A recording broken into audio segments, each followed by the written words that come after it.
У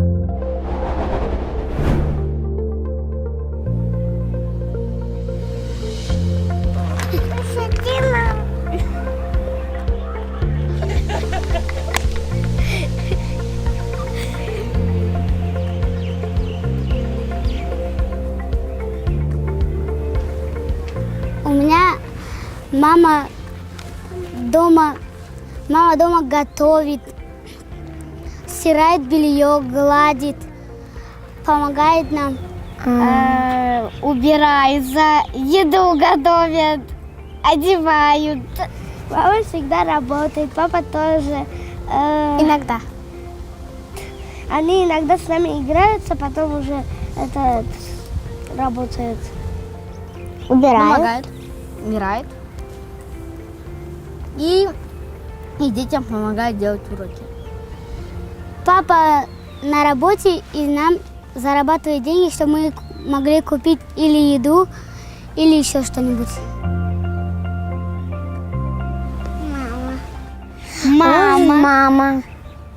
Мама. И папа тоже. Мама. Папа тоже иногда готовит. Яичницу. Плов. Омлеты. Нет. Он работает и вечером приходит ужинать и спит.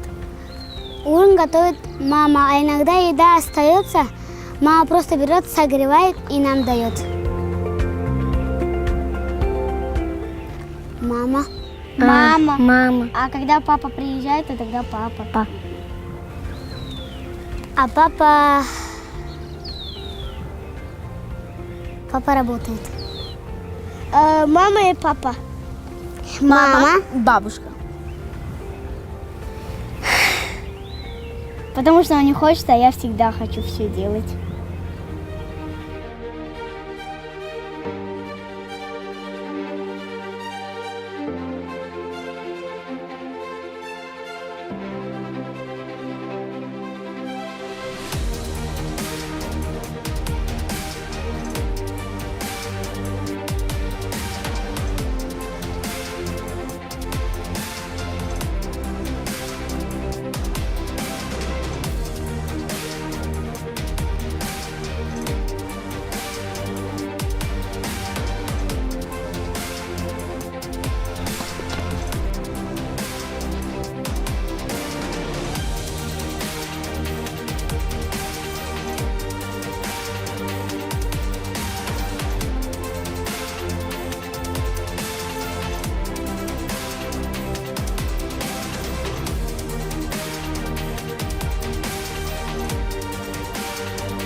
Потому что он очень быстрый.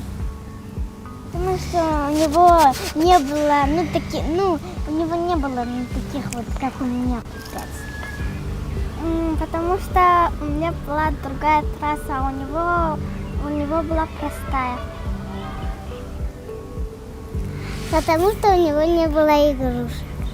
Потому что у меня было очень сложные предметы.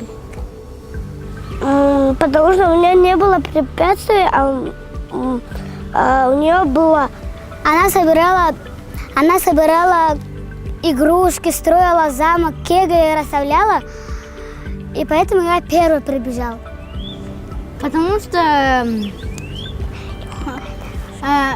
легкая дорожка, и потому что там легкие приметы были.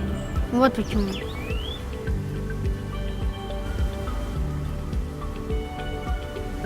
Нет, нечестно. Нет. Нет, это нечестно. Нет.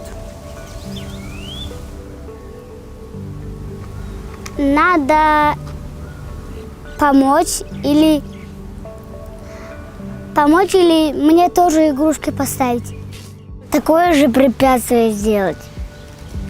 Мне тоже так же кажется, сделать такое же препятствие. Надо вместе бегать.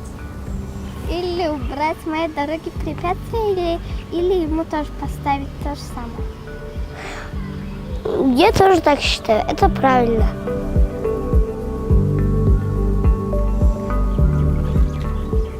Это происходит из-за того, что с годами ребенок социализируется в своей семье, в своей школе, через СМИ, через книги, через фильмы, которые смотрит ребенок, которые и процесс социализации или это такой процесс, когда ребенок обучается нормам, стереотипам, моделям поведения и пониманию, что такое мужественность и женственность в конкретном обществе и в конкретном социуме. Но самую большую роль играет эта семья, если мы именно говорим в аспекте помощи, потому что ребенок смотрит на поведенческие модели своего отца, своей матери и, исходя из этого, усваивает роль, что мальчики или мужчина – это тот, который является главой семьи, который является добытчиком, а девочка или женщина – это та, которая обслуживает семью и во всем покоряется мужчине. И эти же модели впоследствии они могут наблюдать и в школе, могут наблюдать и когда читают книги, когда смотрят мультфильмы, когда смотрят фильмы, и также в обществе. То есть, когда они общаются со своими сверстниками, и им говорят, что ты что там помогаешь девочкам подметать или еще что-то, да, это не мужская работа. И вот такие модели поведения они усваивают и потом переносят их в свою семейную жизнь.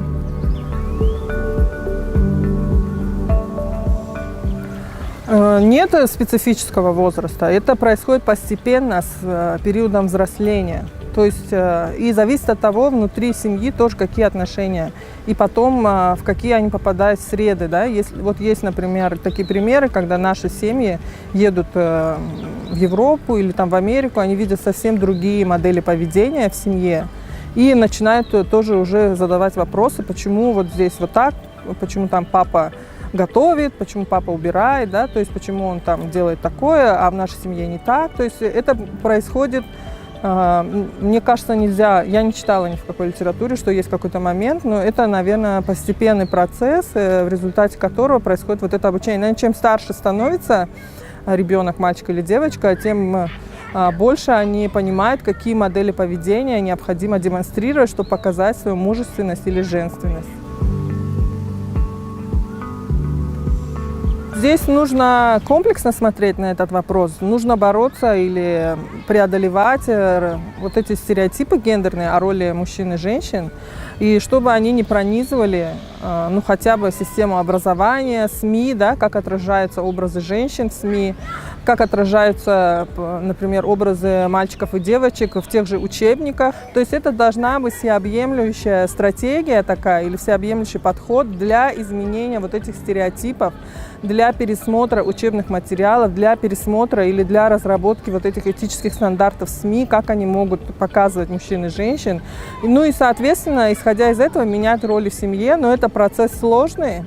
И вот мы, так как сейчас живем век наш, когда у нас годы пандемии, показал как раз, что даже в более модернизированных обществах все равно основная нагрузка по выполнению семейных обязанностей ложится на женщин. То есть, хотя там уже произошла модернизация, женщины более активно вовлекаются в общественную жизнь, да, они работают наравне с мужчинами, они зарабатывают наравне с мужчинами, иногда больше участвуют в политике, но пандемия показала, что бремя семейной труда или ухода за ребенком все равно еще в большей части выполняется женщинами.